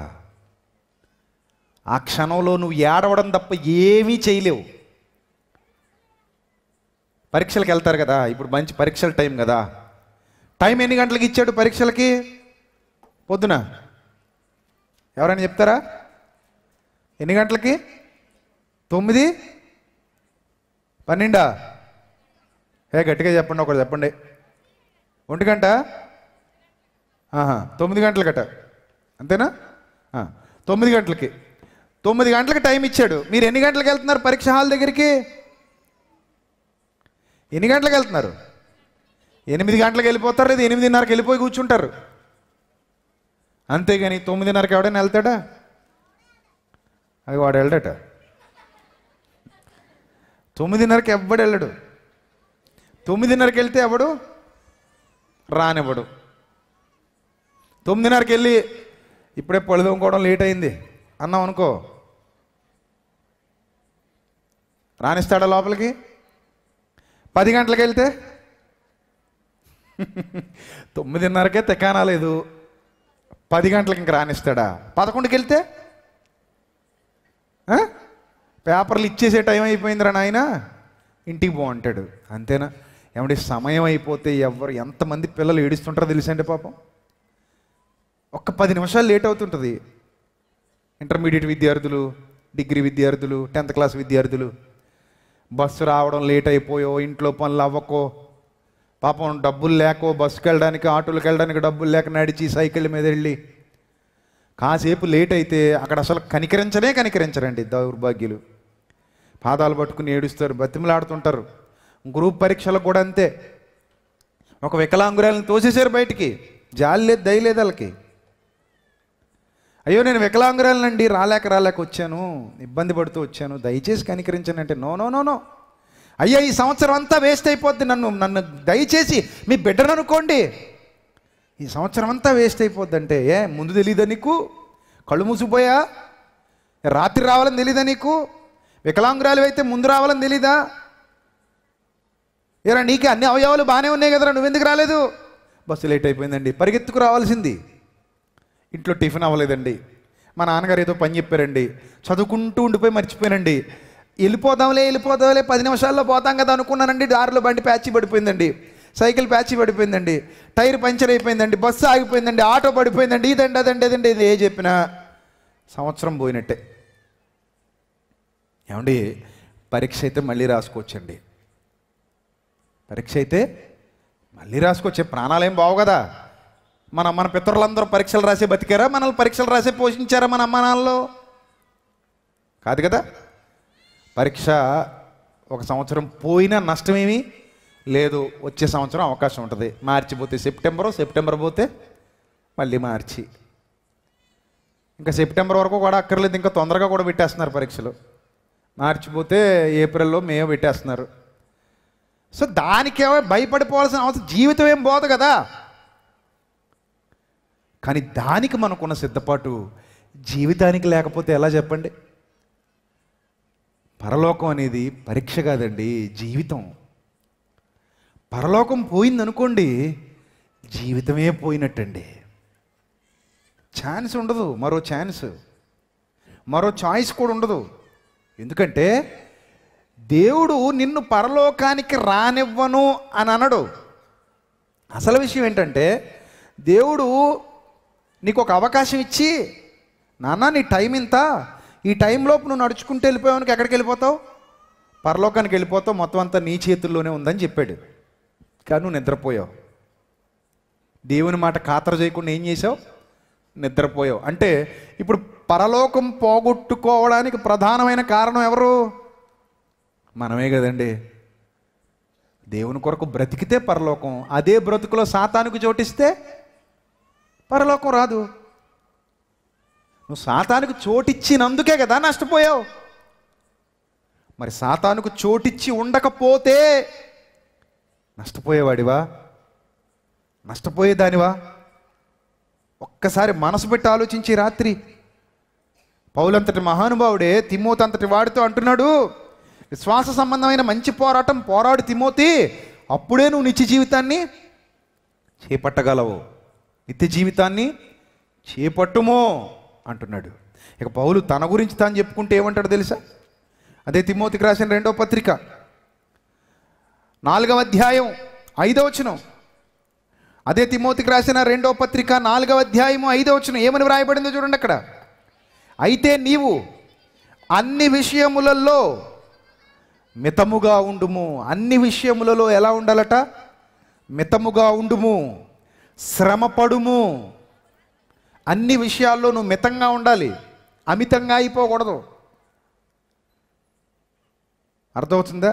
అతి ఎప్పుడు కూడా అనర్థమే. దేవుడు అతిని అంగీకరించడు, మితమునే అంగీకరిస్తాడు. అన్ని విషయములలో మితముగా ఉండుము, శ్రమపడుము, సువార్తికుని పని చేయుము, సువార్తకు సహకరించుము. సువార్త మనందరి గోల్, సువార్త మనందరి లక్ష్యం, సువార్త ప్రకటనే మన జీవిత ధ్యేయం. ఇక్కడ ఎంతమంది పిల్లలు ఉన్నారు, ఈరోజు ఇంత మంచి కార్యక్రమం ఇక్కడ జరుగుతుంది, దేవుని కార్యక్రమం. వాళ్ళు మీకు తెలుసు వాళ్ళ స్థాయి ఏంటో, వాళ్ళ స్థితి ఏంటో పిల్లలందరిది. అయినప్పటికీ వాళ్ళు ఎవరిని నమ్మి ఎవరి మీదో ఆధారపడి కాకుండా ముందు దేవుని మీద నమ్మకం ఉంచి వాళ్ళంతటా వాళ్ళుగా ముందడుగేశారు. ఇదిగో ఈరోజు ఇంత మహా కార్యక్రమాన్ని మీ ముందుకు తీసుకొచ్చారు. ఇందులో చాలామంది సహకరించి ఉంటే ఉండొచ్చు, ఆ ఫలితం వాళ్ళ కుటుంబాలకు లభిస్తుంది తప్పకుండా. ఎన్నో వ్యర్థమైన ఖర్చులు ఉంటాయి మన జీవితంలో. దేవుని కొరకు చేసిన ఏ ఖర్చు కూడా అది వృధాగా పోదు. దేవుని కొరకు మనం చేసింది ఏది వృధాగా పోదు. దానికి రెట్టింపు ఫలితాన్ని దేవుడు మనకిస్తాడు. ఒక మంచి పని కోసం నువ్వు చేసింది ఎక్కడికి పోదు. ఒక మంచి పని కోసం నడుం బిగించావా, అది ఎక్కడికి పోదు. అందుకే సువార్తికుని పని చేయుము అన్నాడండి. ఇది కూడా తిమోతికే చెబుతున్నాడు. సువార్తికుని పని చేయుము, నీ పరిచర్యను సంపూర్ణముగా జరిగించుము. నీ పరిచర్యను సంపూర్ణముగా జరిగించుము. నేను ఇప్పుడే పానార్పణముగా పోయబడుచున్నాను, నేను వెడలిపోవు కాలము సమీపమై ఉన్నది. చూసారా ఏమంటున్నాడు? నేను వెడలిపోవు కాలము సమీపమై ఉన్నది. ఎక్కడికి వెడలిపోతాడు? ఎక్కడికి వెడలిపోతాడండి? గమ్యస్థానానికి. ఏదండి గమ్యస్థానం? పరలోకం, నిత్య జీవితం. నేను ఇంక వెళ్ళిపోబోతున్నాను. ఆహా, ఎంత ధైర్యంతో చెబుతున్నాడు ఆ మాట, ఎంత ఆశతో చెబుతున్నాడు ఆ మాట, ఎంత సంతోషంతో చెబుతున్నాడు ఆ మాట. ఈ రాత్రి నువ్వు చెప్పగలవా మాట? నిన్నే అడుగుతున్నాను సూటికి, నువ్వు చెప్పగలవా మాట? ఈ రాత్రే నీ ప్రాణం పోకడైతే, ప్రభు ఈ రాత్రి నేను తీసుకెళ్ళిపోతుంటే, ఈ రాత్రితో నీ జీవితం ముగిసిపోతుంటే, ఈ రాత్రి నువ్వు చెప్పగలవా మాట? ప్రభువా, మంచి పోరాటం పోరాడి తిని అని చెప్పగలవా? నేను వెడలిపోవు కాలము సమీపమై ఉన్నది, మంచి పోరాటము పోరాడి తిని. మంచి పోరాటం. నా జ్ఞాపకాలు తలుచుకుంటుంటే నా గతం నాకు జ్ఞాపకానికి వస్తుంది. నా గతం నాకు జ్ఞాపకానికి వస్తుంది. కళ్ళ ముందే నా జీవితం కరిగిపోయింది. కళ్ళ ముందే కరిగిపోయింది జీవితం. కళ్ళ ముందు కరిగిపోయినటువంటి నా జీవితాన్ని ఒక్కసారి చూసుకుంటుంటే నా గతం, అందులో నేను చేసిన హితం, ఇవన్నీ నాకు జ్ఞాపకానికి వస్తున్నాయి. నా జ్ఞాపకాలు నెమరు వేసుకుంటుంటే అందులో నేను సాతాను కొరకు బ్రతికిన దినాలు లేవు. ఒకప్పుడు ఉండేవి. కానీ నేను ఎప్పుడైతే ప్రభువులో స్థిరపడ్డానో, నేను ఎప్పుడైతే ప్రభు ప్రేమను రుచి చూశానో, నేను ఎప్పుడైతే ప్రభువును అనుభవిస్తున్నానో, ప్రభు యందు భయభక్తులు కలిగి జీవిస్తున్నానో, ప్రభు మార్గంలో నడుస్తున్నానో, మంచి పోరాటమే పోరాడాను. అవే నాకు జ్ఞాపకానికి వస్తున్నాయి. నేను ఏం చేశానో నాకు జ్ఞాపకానికి వస్తున్నాయి. నేను ఎప్పుడు ప్రభులోకి వచ్చాను? 25 ఏళ్ల వయసులో వచ్చావా ప్రభులోనికి? 20 ఏళ్ల వయసులో వచ్చావా ప్రభులోనికి? బాప్తిస్మం పొందిన సమయం అదా? 25 ఏళ్ల వయసు అనేది బాప్తిస్మం పొందే సమయానికి? అవును, నేను 24 ఏళ్ల వయసులో, 20 ఏళ్ల వయసులో, 25 ఏళ్ల వయసులో, 30 ఏళ్ల వయసులో నేను ప్రభులోకి అడుగుపెట్టాను. వృద్ధాప్యంలో వెళ్ళిపోయే టైంలో ఇవన్నీ జ్ఞాపకానికి వస్తున్నాయి. అప్పుడు నాకు 25 ఏళ్ళు. 25 ఏళ్ళప్పుడు నేను ప్రభువులో అడుగుపెట్టాను. ఆత్మల సంపాదన కోసం ఆ ప్రాంతానికి వెళ్ళాను, ఈ ప్రాంతానికి వెళ్ళాను. ప్రభు కొరకు నేను ఈ సువార్త కార్యం ఏర్పాటు చేశాను. ఆ క్రమంలో సాతాను నన్ను శోధించడానికి రకరకాల ఎరలు వేశాడు. నా కళ్ళ ముందు వ్యభిచారాన్ని పెట్టాడు, నా కళ్ళ ముందు తాగుబోతనాన్ని పెట్టాడు, నా కళ్ళ ముందు జారత్వాన్ని పెట్టాడు, నా కళ్ళ ముందు అబద్ధాన్ని పెట్టాడు, నా కళ్ళ ముందు మోసాన్ని పెట్టాడు, నా కళ్ళ ముందు అక్రమ సంపాదన పెట్టాడు, నా కళ్ళ ముందు ఇంకా లోక సంబంధమైన నేత్రాస, శరీరాస, జీవపడం చాలా పెట్టాడు. వాటన్నిటిని దాటేశాను. అమ్మో, ఒకానొక టైంలో నేను అందులో పడిపోవాల్సిందే, కానీ పడిపోలేదు. వ్యభిచారంలో నుంచి బయటపడ్డాను, జారత్వంలో నుంచి బయటపడ్డాను, మోసంలో నుంచి బయటపడ్డాను, అబద్ధాలలో నుండి బయటపడ్డాను, నరహత్యల్లో నుండి బయటపడ్డాను, క్రూరమైన కార్యాల్లో నుండి బయటపడ్డాను, చెడు సహవాసాల్లో నుండి బయటపడ్డాను, దుష్ట సాంగత్యంలో నుండి బయటపడ్డాను, అబద్ధ బోధల్లో నుండి బయటపడ్డాను, నామకార్థ భక్తి జీవితంలో నుండి బయటపడ్డాను. ఎక్కడో గుంటలు తవ్వాడు నా కోసం. ఈ క్రమంలో మెల్లిగా 5 ఏళ్ళు గడిచిపోయాయి. 30 ఏళ్ల వయసు వచ్చింది. 30 ఏళ్ల వయసు వచ్చే సమయానికి నేను విశ్వాసంలో బలపడుతూ వస్తున్నాను. బైబిల్ నాకు బాగా అర్థమవుతుంది. బైబిల్ విషయంలో జ్ఞానవంతుడిని అవుతున్నాను. ఇంకా నేను పరిచర్య విషయంలో ఎదుగుతున్నాను. సంఘంలో మంచి పాత్ర పోషిస్తున్నాను. విశ్వాస జీవితంలో వెనుకడుగు వేయని స్థితిలో ఉన్నాను. నాకు అప్పుడు కొన్ని శోధనలు ఎదురయ్యాయి. కుటుంబపరంగా ఎదురైన ప్రతి శోధన ప్రభువు నన్ను పరీక్షిస్తున్నాడని, లేదా అపవాది నన్ను శోధిస్తున్నాడని నేను గ్రహించగలిగాను. ఆ శోధనల్లో నుండి బయటపడడానికి నేనే లోకం నన్ను నిందిస్తున్నా, లోకం నన్ను అవమానిస్తున్నా, క్రీస్తు యేసునందు సద్భక్తితో బ్రతుకును ఉద్దేశించువారు హింస పొందుదురన్న భావన కలిగి మెల్లిమెల్లిగా శోధన తట్టుకోవడం ప్రారంభించాను. ప్రార్థన చేస్తున్నాను, ప్రార్థనలో ఎదుగుతున్నాను. నా విశ్వాసాన్ని మాత్రం పోగొట్టుకోవట్లేదు. ఎన్ని శోధనలు వచ్చినా, ఎన్ని కష్టాలు వచ్చినా ధైర్యంగానే నిలబడుతున్నాను. సేవను మానట్లేదు, విశ్వాస జీవితాన్ని వదులుకోవట్లేదు, సంఘాన్ని విడనాడట్లేదు, భక్తి కోల్పోవట్లేదు, ప్రభువును దూషించట్లేదు. ఓర్పుతో, సహనంతో ముందడుగేస్తున్నాను. అలా మరో 5 ఏళ్ళు గడిచిపోయి 35 ఏళ్ల జీవితం వచ్చింది. 35 ఏళ్ల జీవితం వచ్చేసరికి ఇంకా శత్రువులు పెరుగుతున్నారు. ప్రభువులో నన్ను విమర్శించేవాళ్ళు పెరుగుతున్నారు, ప్రభువులో నన్ను ఇబ్బంది పెట్టేవాళ్ళు పెరుగుతున్నారు, ప్రభువును అవమానించేవాళ్ళు పెరుగుతున్నారు. అయినా నేను నా విశ్వాసాన్ని కోల్పోలేదు. ఇంకా 40 ఏళ్ల వయసుకు అడుగు పెట్టాను. అప్పటికి నా విశ్వాస యాత్ర 15 ఏళ్ళు దాదాపుగా ముగిసిపోయింది. 15 ఏళ్ళు నా విశ్వాస యాత్ర ముగిసిపోయింది. 40 ఏళ్ల వయసు వచ్చింది. 40 ఏళ్ల వయసు వచ్చేసరికి సడన్గా నాకు ఆరోగ్యం సహకరించడం మానేసింది. ఆరోగ్యం సహకరించకపోయినా, కుటుంబం కుటుంబస్తులు నాకు వ్యతిరేకం అయిపోయినా నేను ప్రభువుని విడనాడట్లేదు.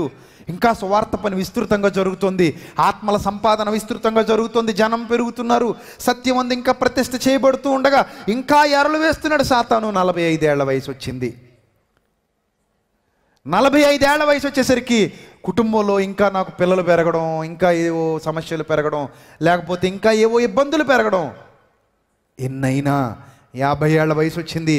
చెరసాలకు వెళుతున్నాను, దెబ్బలు తింటున్నాను, అవమానాలు ఎదుర్కొంటున్నాను, నిందలు ఎదుర్కొంటున్నాను, బాధలు భరిస్తున్నాను. 60 ఏళ్ల వయసు వచ్చింది. అప్పటికి నా విశ్వాస యాత్ర 30-35 సంవత్సరాల పాటు కొనసాగుతూనే వచ్చింది. చాలా లాంగ్ టైం.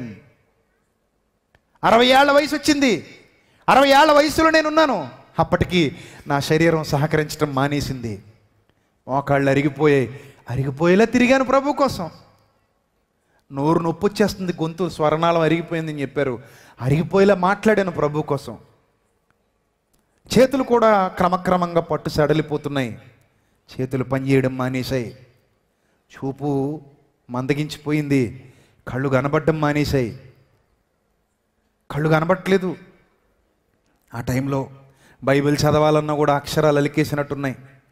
కళ్ళజోడు పెట్టుకున్నా సరిగా నా కళ్ళు వర్క్ చేయట్లేదు. బైబిల్ నేను సరిగా చదవలేకపోతున్నాను. 25 ఏళ్ల వయసులో బాగా చదివేవాడిని. ఆ సంతృప్తి నాకు ఉండిపోయింది. కళ్ళు బాగున్నప్పుడు బైబిల్ బాగా చదువుకున్నాను కదా, చాలు, ఇవి నాకు అప్పుడు గుర్తున్నాయి, నేను మర్చిపోలేదు.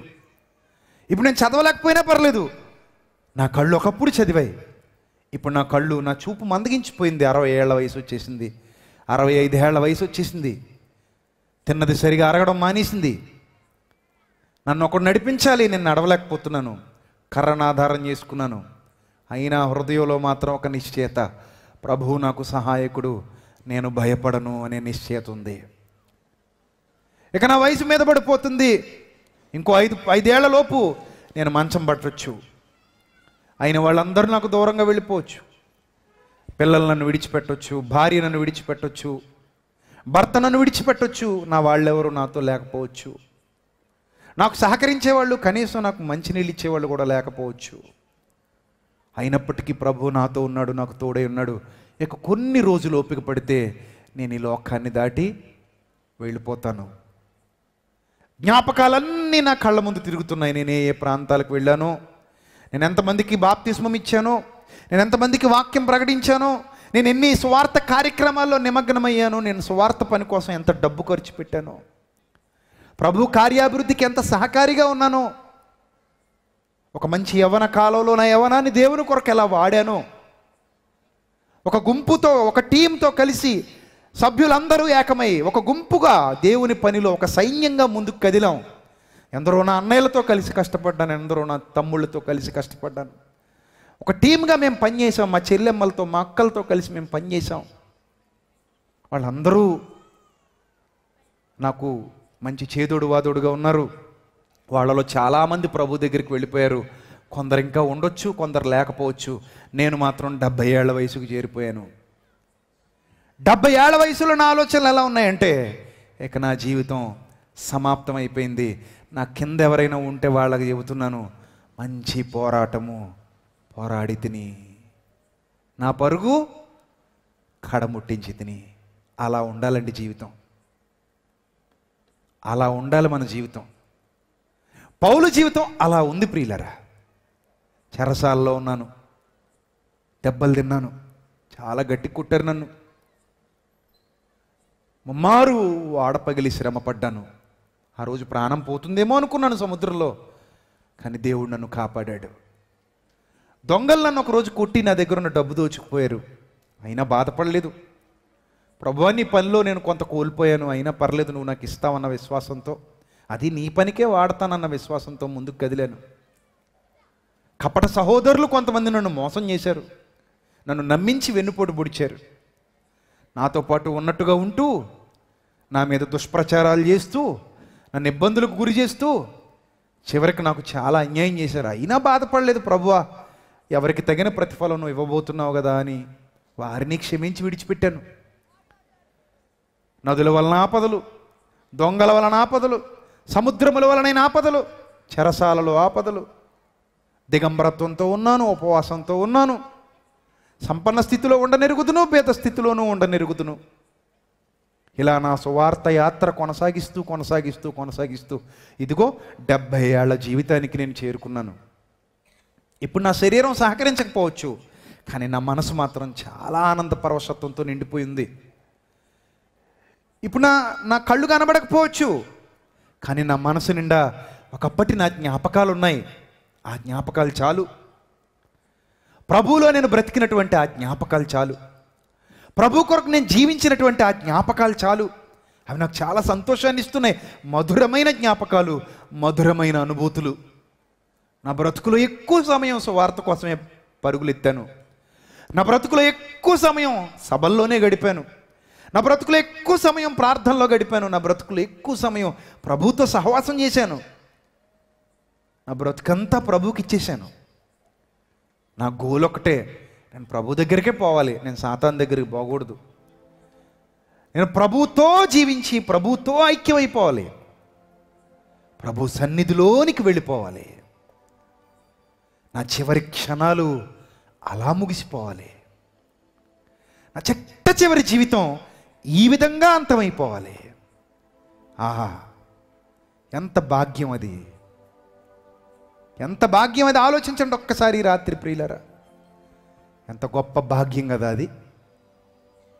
మనం మరణించే సమయానికి, వృద్ధులమైపోయే సమయానికి, నాన్న వాళ్ళెవ్వరూ మనతో లేకపోయినా, బంధువులు ఎవ్వరు మనకు సహకరించకపోయినా, స్నేహితులు ఎవ్వరు మనతో లేకపోయినా, తినటానికి యోగ్యత అంటే తిన్నదరిగే పరిస్థితి మన దగ్గర లేకపోయినా, ఆరోగ్యం క్షీణించిపోయినా, మన జ్ఞాపకాలు మనతో ఉండిపోతాయి. అవి చాలా గొప్ప జ్ఞాపకాలు ప్రియులరా. బాధలన్నీ మరిచిపోతాం, కష్టమంతా మరిచిపోతాం, కన్నీళ్లు మరిచిపోతాం, త్యాగాలు మాత్రం గుర్తుపెట్టుకుంటాం. ప్రభు కొరకు నేను ఇంత గొప్ప త్యాగం చేశాను, ప్రభువు నన్ను విడువలేదు, ఎడబాయలేదు, నా జీవితం మొత్తం ఇలాగే గడిచింది, ఆయన సేవలో వర్ధిల్లాను. ఇది నా జీవిత దినచర్య, ఇది నా గతకాలపు డైరీ. నేను దీన్ని ఇప్పుడు చదువుకుంటున్నాను, నా జ్ఞాపకాలు నేను నెమరు వేసుకుంటున్నాను, నా జ్ఞాపకాలు నేను నెమరు వేసుకుంటున్నాను. అలాంటి జీవితం కావాలా వద్దా చెప్పండి? పరలోకం కావాలంటే ఇలాంటి జీవితం కావాలి ప్రియులారా. ఈరోజు నువ్వు యవనస్తుడివే కావచ్చు, కానీ ఒకరోజు నువ్వు వృద్ధుడవు కావా? ఈరోజు నువ్వు యవనస్తురాలివే కావచ్చు, మంచి సత్తువ కలిగి ఉండొచ్చు, ఒకరోజు నువ్వు వృద్ధురాలివి కావా? ఆలోచించి రాత్రి, నీ బలం ఇలాగే ఉండిపోతుందా? నీ అందం ఇలాగే ఉండిపోతుందా? నీ శక్తి ఇలాగే ఉండిపోతుందా? నీ యవ్వనం ఇలాగే ఉండిపోతుందా? లేదే. ఈరోజు మన పక్కన కూర్చొని ఎందరో తాతలు, ఎందరో అమ్మమ్మలు ఉన్నారే, వాళ్ళందరూ ఒకప్పుడు యవ్వన కాలంలో ఉన్నవారే కదా. ఇక్కడ ఈ మాటలు మాట్లాడుతున్న పౌలు మహాశయుడు కూడా ఒకప్పుడు యవ్వన కాలంలో ఉన్నాడు, మంచి యవ్వనస్తుడు. ఆ యవ్వన కాలంలో ప్రభువుకు విరోధంగా బ్రతికాడు, కానీ అదే యవ్వన కాలంలో ప్రభువును తెలుసుకోగలిగాడు, ప్రభు మార్గంలోనికి రాగలిగాడు, ప్రభు చేత పట్టబడ్డాడు. ఇలాగే వాక్యం అతన్ని ఆకర్షించింది, దేవుడు అతన్ని పిలుచుకున్నాడు. ఆ రోజు అతని జీవితం మారిపోయింది ప్రియులారా, ఆ రోజు అతని బ్రతుకు మారిపోయింది. అక్కడ నుండి ప్రభువులో అడుగులు వేస్తూ వేస్తూ వేస్తూ వేస్తూ ముందుకు సాగాడు, ఒక ఉన్నతమైన జీవితాన్ని సొంతం చేసుకున్నాడు. ఇప్పుడు తిమోతి తన కిందున్న వాడితో మాట్లాడుతున్నాడు. చదవండి ఆ మాటలు. మంచి పోరాటము పోరాడి తిని, నా పరుగు కడముట్టించి తిని, నా కొరకు ఇక మీదట నీతి కిరీటం ఉంచబడి ఉన్నది. ఆహా, ఆ భాగ్యం కావాలి నాకు. ఇన్నాళ్ళు దీనికోసమే కదా ఎదురు చూశాను, ఇన్నాళ్ళ నా ప్రయాస ఆ నీతి కిరీటం కోసమే కదా, ఇన్నాళ్ళ నా కష్టం ఆ నీతి కిరీటం కోసమే కదా. బాధలు మరిచిపోతున్నాను, కన్నీళ్లు మరిచిపోతున్నాను, ప్రభువుని ఎదుర్కొనుటకు మేఘమండలాల మీద నేను వెళ్ళిపోతున్నాను. నా శరీరాన్ని విడిచిపెట్టేశానిక 70 ఏళ్ల చివరిలో, వృద్ధాప్య దశలో నా శరీరాన్ని నేను విడిచిపెట్టేశాను. నాలో నుండి అనగా నా శరీరంలో నుండి ఆత్మ బయటకు వచ్చేసింది. ఇప్పుడు నేను ఆత్మగా పై పైకి లేస్తూ వెళ్ళిపోతున్నాను. నా శరీరం క్రిందనే ఉండిపోయింది, నా ఇల్లు ఇక్కడే ఉండిపోయింది, నా పొలాలు నా స్థలాలన్నీ ఇక్కడే ఉండిపోతున్నాయి, నా బంధువుల సమాధులు నాకు కనబడుతున్నాయి, నా సమాధుల పక్కనే అవి కూడా ఉండబోతున్నాయి. నా గ్రామాన్ని, నా ప్రాంతాన్ని, నా వాళ్ళని అందరినీ విడనాడి ఒంటరిగా చేస్తున్నటువంటి ప్రయాణం, మేఘాలు దాటుకుంటూ, మహాకాశాలు దాటుకుంటూ ఆత్మగా నేను వెడలిపోయేటువంటి ప్రయాణం, ఆత్మగా నేను వెళ్ళిపోయేటువంటి ప్రయాణం. మనందరి బ్రతుకులు ఈ ప్రయాణానికి సిద్ధంగానే ఉన్నాయి, అందులో సందేహం లేదు. కానీ విచిత్రమేమో చెప్పనా, కొన్ని బ్రతుకులేమో ఇలా ఆనందమయంగా వెళ్ళిపోతున్నాయి. కొన్ని ఆత్మలు ఆనంద పరవశంతో పౌలు ఎలాంటి స్థితిని అనుభవిస్తున్నాడో, పౌలు ఎలాంటి సంతోషాన్ని అనుభవిస్తున్నాడో, పౌలు ఎలాంటి ఆనందాన్ని అనుభవిస్తున్నాడో, ఆ ఆనందంతో కొన్ని ఆత్మలు పరలోకమునకు ఎగిపోతున్నాయి, అనగా పరదైసుకు చేరిపోతున్నాయి, ప్రభు రాకడ వరకు వేచి ఉండడానికి. నీతిమంతుల యొద్దకు వెళ్ళిపోతున్నాయి, శాంతిని అనుభవించటానికి, సంతోషాన్ని అనుభవించటానికి, ఆనందాన్ని అనుభవించటానికి. ప్రభు వారికి చేసిన వాగ్దానాన్ని రుచి చూడడానికి అర్హులుగా, అర్హత సంపాదించిన వారిగా వెళ్ళిపోతున్నారు వాళ్ళు. కానీ కొన్ని జీవితాలు దుఃఖములోనికి వెళ్ళిపోతాయి, బాధలోనికి వెళ్ళిపోతాయి, ఆవేదనలోనికి వెళ్ళిపోతాయి. శాంతి లేక, సమాధానం లేక, పాపముతో కొట్టుమిట్టాడి, పాపపు బ్రతుకును రుచి చూసి, పాపంలో ఉళ్ళూరి, పాపాన్ని జుర్రుకొని ఉన్న చిన్న జీవితకాలం, వాళ్ళకి అంతే 70 ఏళ్ళు, వాళ్ళకి అవే 70 ఏళ్ళు, అవే 70 ఏళ్ళు. ఆ 70 ఏళ్ల జీవితం ముగిసిపోయే సమయానికి వాళ్ళ గుండెల నిండా ఉన్న జ్ఞాపకాలు ఏంటో తెలుసా? నేను లోకంలో బ్రతికాను, పాపానికి చోటిచ్చాను, అపవిత్రతకు చోటిచ్చాను, అబద్ధానికి చోటిచ్చాను, అబద్ధ బోధల్లో నిమగ్నమైపోయాను, అవే నమ్మాను, అవే గొప్ప అనుకున్నాను, వాటితోనే కాలం గడిపాను, నా సొంత కార్యాలయందు నిమగ్నమైపోయాను, అసూయతో కాలం గడిపాను, డబ్బు కోసం వెంపర్లాడాను, ఇంకా కోటీశ్వరుణ్ణి కావాలనుకున్నాను, ఇంకా కోట్లు సంపాదించడానికి కాలం గడుపుతున్నాను, వ్యభిచారిగా కాలం గడుపుతున్నాను, జారత్వం చేసేవాడిగా కాలం గడుపుతున్నాను, నరహంతకుడిగా కాలం గడుపుతున్నాను. ప్రభు భయం లేదు నాకు. ఎన్నోసార్లు నాకు వాక్యం వినబడింది, కానీ నేను అప్పుడు మారలేకపోయాను. ఎన్నోసార్లు ప్రభు నన్ను హెచ్చరించాడు, కానీ నా బ్రతుకులు అప్పుడు మార్పు రాలేదు. నా జీవితం వ్యర్థమైన ఎండమావుల వెంట పరుగులు తీసింది. 70 ఏళ్ల జీవితం వచ్చేసింది. ఇప్పుడు నాకు కళ్ళు పనిచేయట్లేదు, నాకు చేతులు పనిచేయట్లేదు, నాకు కాళ్ళు పనిచేయట్లేదు, నాకు అవయవాలు పనిచేయట్లేదు. నేను కూడా శరీరంలో నుండి బయటకు వచ్చేసే సమయం ఆసన్నమైందని గ్రహించగలిగాను. కానీ వెనక్కి తిరిగి చూసుకుంటే అన్నీ చేదైన జ్ఞాపకాలు, చేదైన జ్ఞాపకాలు. కళ్ళ ముందు కరిగిపోయింది జీవితం, చేదైన జ్ఞాపకాలు. ఒక్క జ్ఞాపకం కూడా నాకు సంతోషాన్ని ఇవ్వట్లేదు, నాకు ఆనందాన్ని ఇవ్వట్లేదు. నేను ప్రభు కొరకు బ్రతకలేదని నా హృదయం నన్ను పొడుస్తోంది, పాపం నన్ను వెంటాడుతోంది. నేను చేసిన ప్రతి పాపం నాకు గుర్తొస్తుంది, నేను చేసిన ప్రతి పాపపు కార్యం నాకు గుర్తొస్తుంది, ఏడుపు వస్తుంది, కన్నీళ్ళు వస్తున్నాయి. కానీ ఏం చేయలేను, ఇప్పుడు ఏం చేయలేను, అయిపోయింది జీవితం. ఆ శరీరంలో నుండి ఆత్మ బయటకు వచ్చింది. ఆ శరీరంలో నుండి బయటకు వచ్చినటువంటి ఆత్మ వేదనకరమైన స్థలానికి వెళ్ళిపోతుంది, వేదన అనుభవించడానికి వెళ్ళిపోతుంది, బాధ అనుభవించడానికి వెళ్ళిపోతుంది. నీతిమంతులున్న స్థలానికి వెళ్ళలేకపోయింది. ఆ పరదైసులోనికి వెళ్ళలేక, ఆ నీతిమంతులున్న స్థలానికి వెళ్ళలేక, అబ్రహాము రొమ్మున ఆనుకొనలేక, బడా నమ్మకమైన మంచి దాసుడా అని ప్రభు చేత అనిపించుకోలేక, వేదనకరమైన స్థలానికి దిగి వెళ్ళిపోతున్నప్పుడు ఆ బాధ వర్ణనాతీతం ప్రియులరా. ఆ బాధ యుగ యుగాలు ఉంటుంది ప్రియులరా, మర్చిపోకండి. ఆ బాధ యుగ యుగాలు మిమ్మల్ని వెంటాడుతుంది. అక్కడ అగ్ని ఆరదు, పురుగు చావదు. అక్కడ ఏడ్చుటయు పండ్లు కొరుకుటయు ఉండును. సిద్ధపాటు లేని జీవితాలు, పోరాటం లేని జీవితాలు, పరలోకం గురించిన ఆశ లేని జీవితాలు, లోకం కొరకు వెంపర్లాడే జీవితాలు, లోకాశలకు లొంగిపోయే జీవితాలు, చివరికి ప్రభువునే మోసం చేసే జీవితాలు, ప్రభువు దగ్గర నమ్మకత్వాన్ని కోల్పోయే జీవితాలు మనకు అవసరమా? చెప్పండి. ఆ జీవితాలు మనకు అవసరమా? వాక్యం నిన్నెంత ప్రేమించకపోతే, ప్రభువు నిన్నెంత ప్రేమించకపోతే ఇలాంటి హెచ్చరికలు నీకు ఇస్తాడు? ప్రభువు నిన్నెంతో ప్రేమించబట్టే కదా ఈ హెచ్చరికలు నీ దగ్గరకు వస్తున్నాయి. లేకపోతే వస్తాయా? చెప్పండి ఒక్కసారి. వస్తాయా? రావండి. ప్రభు నాతో తన వాక్యం ద్వారా మాట్లాడుతున్నాడంటే నేను పరలోకానికి రావాలన్న ఆశ నాకంటే ఎక్కువగా ఎవరికుందో తెలుసా? ప్రభుకుంది.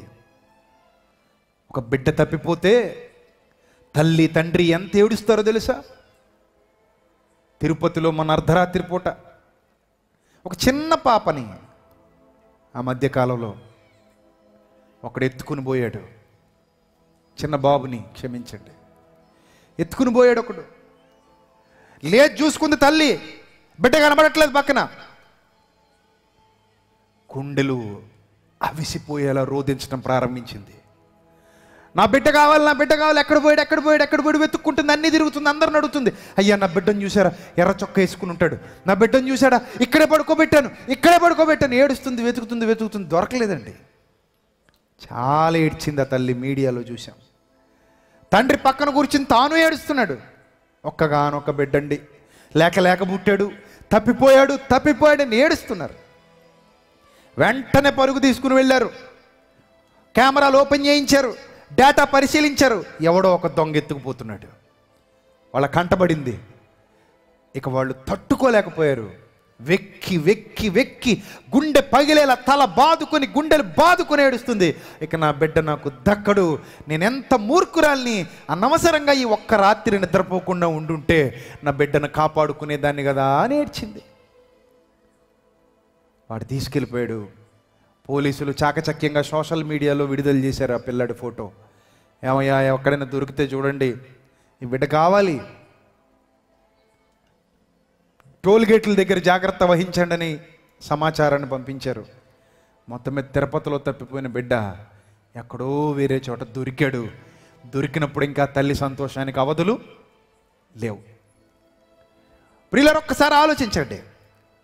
20-30 ఏళ్ల సంబంధం ఉన్న బిడ్డ కోసమే తల్లి అంత ఏడుస్తుంటే, నీ పరలోకపు తండ్రి నీ కోసం ఎన్నిసార్లు ఏడ్చాడో నీకు అర్థమవుతుందా? నీ పరలోకపు తండ్రి నువ్వు తన దగ్గరికి రావాలని ఎంత ఆశ కలిగి ఉన్నాడో నీకు అర్థమవుతుందా? నువ్వే పాపానికి చోటిచ్చి, లోకానికి చోటిచ్చి, ఆయన మాటను అంగీకరించక తుచ్చమైన బ్రతుకు కోసం ఆయన వదిలేస్తున్నావు. తుచ్చమైన జీవితం కోసం ఆయన వదిలేస్తున్నావు. తుచ్చమైన ఆలోచనలతో ఆయన వదిలేస్తున్నావు. తప్పు సోదరా, తప్పు సోదరి. ఇదే నీకు మంచి అవకాశం. పరలోకానికి వెళ్ళాలనుంటే ఈ రోజు నుండే పోరాటం ప్రారంభించు. ఈ రోజు నుండే ప్రభు కొరకు బ్రతకటం ప్రారంభించు. ప్రభు కొరకు ఉన్నతంగా నిలబడు.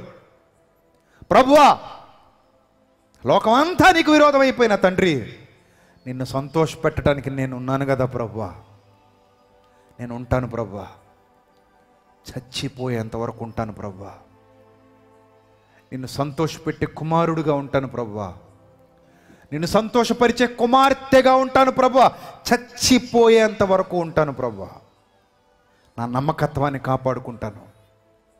లోకం ఎటుపోయినా నాకు అవసరం లేదు, నేను మాత్రం నా నమ్మకత్వాన్ని కోల్పోను. ఇలాంటి మంచి స్థిర నిశ్చయత మనలో ఉంటే ఈ రాత్రి ప్రభు నీ విషయమై నా విషయమై చాలా ఆనందపడతాడు. చాలా. పౌలు మాట్లాడినట్టుగా మనం మాట్లాడగలం ఆ స్టేజ్కి వెళ్ళేసరికి.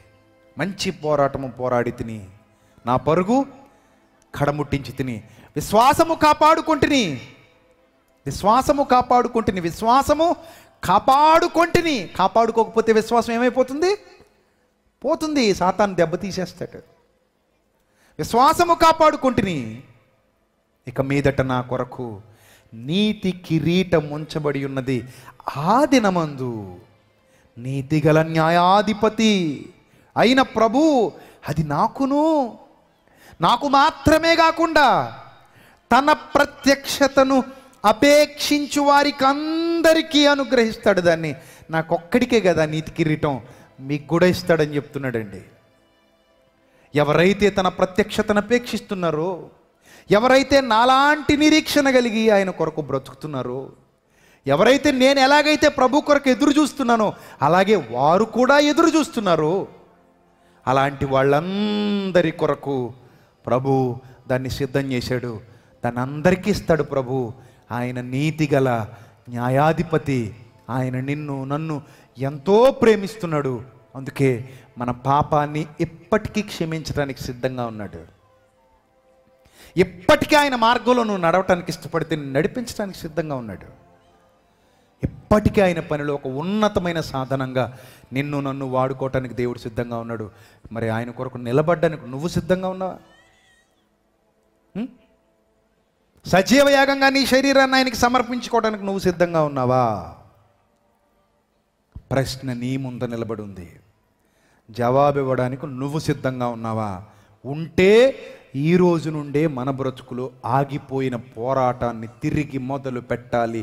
అసలు పోరాడాలన్న సంగతే తెలియకపోతే ఈరోజు తెలుసుకున్నావు కాబట్టి పోరాటాన్ని ప్రారంభించాలి. పోరాడి గెలవాలి. నిత్య జీవితాన్ని చేపట్టాలి.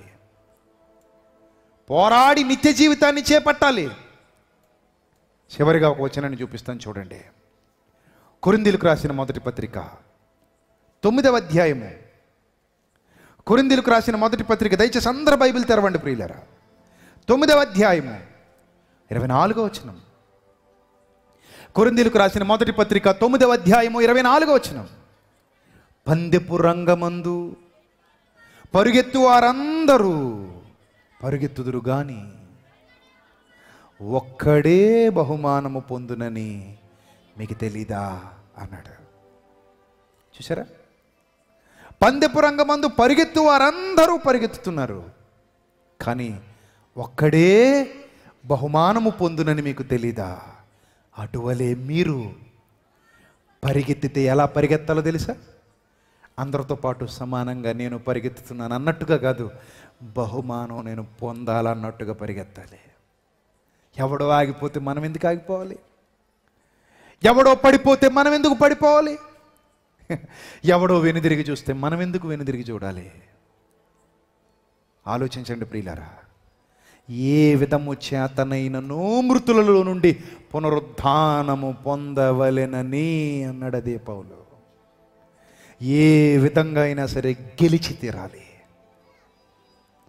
గెలుపులో ఉన్న ఆనందాన్ని అనుభవించాలి, గెలుపులో ఉన్న సంతోషాన్ని అనుభవించాలి. పరిగెత్తాలి పరిగెత్తాలి పరిగెత్తాలి, గెలుపు సాధించేంత వరకు పరిగెత్తాలి, బహుమానం పొందేంతగా పరిగెత్తాలి.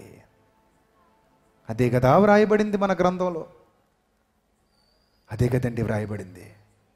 చూడండి ఏమంటున్నాడు, మీరు బహుమానము పొందునట్లుగా పరిగెత్తుడి, మరియు పందెమందు పోరాడు ప్రతివాడు అన్ని విషయముల యందు మితముగా ఉండును, వారు క్షయమగు కిరీటము పొందుటకును, మనమైతే అక్షయమగు కిరీటము పొందుటకును మితముగా ఉన్నాము. కాబట్టి నేను గురి చూడని వాని వలె పరుగెత్తువాడను కాను, గాలిని కొట్టినట్టు నేను పోట్లాడుటలేదు. కానీ ఒకవేళ ఇతరులందరికీ ప్రకటించిన తర్వాత నేనేమైనా భ్రష్టున్నైపోతానేమో అని నా శరీరాన్ని నలగొట్టి దాన్ని లోపరుచుకుంటున్నాను. ఎక్కడ బ్రేక్ వేయాలో నాకు తెలుసు, ఈ శరీరాన్ని ఎలా నియంత్రించుకోవాలో నాకు తెలుసు, ఈ శరీరంతో ఏం చెయ్యాలో నాకు తెలుసు, ఈ శరీరంతో ఏం చెయ్యకూడదో నాకు తెలుసు. ప్రియులరా, ఈ శ్రేష్టమైన బోధ, ఈ శ్రేష్టమైన సభల ద్వారా మీరు వింటున్నారు. ఈ రాత్రి హృదయంలో నాటనివ్వండి. ప్రతి మాట మీ హృదయం అనే పలకల మీద నాటనివ్వండి.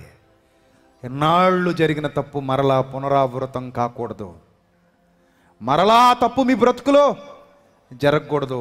మీరందరూ పరలోక పౌరసత్వం కలిగిన వారుగా, పరలోకాన్ని సాధించేవారుగా కష్టపడాలి, చివరికి నిత్య జీవితాన్ని చేపట్టాలి. అట్టి ధన్యత దేవుడు మీకు, మీ కుటుంబాలకు, ఈ సభలు ఏర్పరిచిన సహోదరులకు, కష్టపడిన ప్రతి బిడ్డకు, సంఘానికి, కూడి వచ్చిన మీ అందరికీ సమృద్ధిగా దయచేయునుగాక. తలలు వంచండి, ప్రార్థన చేసుకుందాం. ప్రభువులో మమ్మల్ని అతి మిక్కిలిగా ప్రేమించిన మా కన్న తండ్రి, సర్వకృపానిధి, సర్వోన్నతుడా, సర్వశక్తిమంతుడా, సర్వాధికారి తండ్రి, మీ పిల్లల పట్ల మీకు ఎంత ప్రేమ తండ్రి. ఆ ప్రేమతో మీరు ఎంతవరకు మీ పిల్లలకు మీ వాక్యాన్ని వినిపింపజేశారు. విన్న వాక్యం మీ పిల్లల జీవితాల్లో నిష్ప్రయోజనం కాకుండా కాపాడండి తండ్రి. వారు విని విడిచిపెట్టేవారుగా కాకుండా విన్న మాటల ప్రకారంగా ప్రవర్తించగలిగే భాగ్యాన్ని దయచేయండి. సర్వకృపానిది, మీ ప్రేమ అనంతమైనది, మీ ప్రేమ గొప్పది. పరమునకు ఏగిపోయే జీవితాలు, వృద్ధాప్యమందు, జీవిత చరమాంకమందు మెండైన జ్ఞాపకాలతో, సంతోషకరమైన జ్ఞాపకాలతో ఈ జీవితాన్ని మేము విడిచిపెట్టాలి. అలాంటి భాగ్యం మాకు ఇవ్వండి తండ్రి. మీ పిల్లలు సాతానుకు దగ్గర కాకుండా కాపాడండి. కష్టపడిన ప్రతి కుటుంబాన్ని జ్ఞాపకం చేసుకోండి. సమృద్ధికరమైన జీవితాలు ప్రసాదించండి. క్రీస్తు నామములో ఈ ప్రార్థన మనవులు అడిగి వేడుకొనుచున్నాం మా కన్న తండ్రి. ఆమెన్. అందరికీ వందనాలు. May God bless you all. Thank you so much.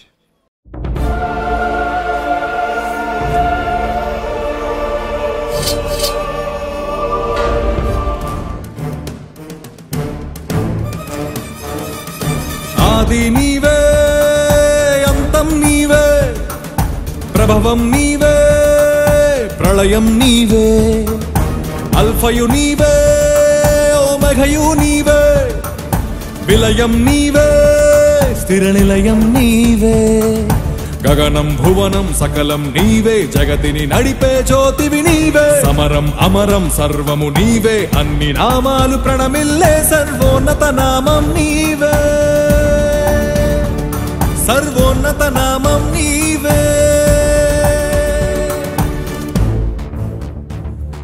సర్వలోక న్యాయాధిపతి, సర్వలోక న్యాయాధిపతి, సర్వలోక న్యాయాధిపతి, సర్వలోక న్యాయాధిపతి, సర్వలోక న్యాయాధిపతి వాకిట నిలిచియున్నాడు, జనములందరికి ఫలమిచ్చుటకు తీర్పు తీర్చబోతున్నాడు. సర్వలోక న్యాయాధిపతి వాకిట నిలిచియున్నాడు, జనములందరికి ఫలమిచ్చుటకు తీర్పు తీర్చబోతున్నాడు. వేల దూతలతో బూరధ్వనులతో మేఘమండలము పైన యూదా గోత్రపు కదమ సింహముతో కదలి వస్తుంది సేన. క్రీస్తు న్యాయపీఠం ఎదుట ప్రత్యక్షం కావాలందరూ, క్రీస్తు న్యాయపీఠం ఎదుట ప్రత్యక్షం కావాలందరూ.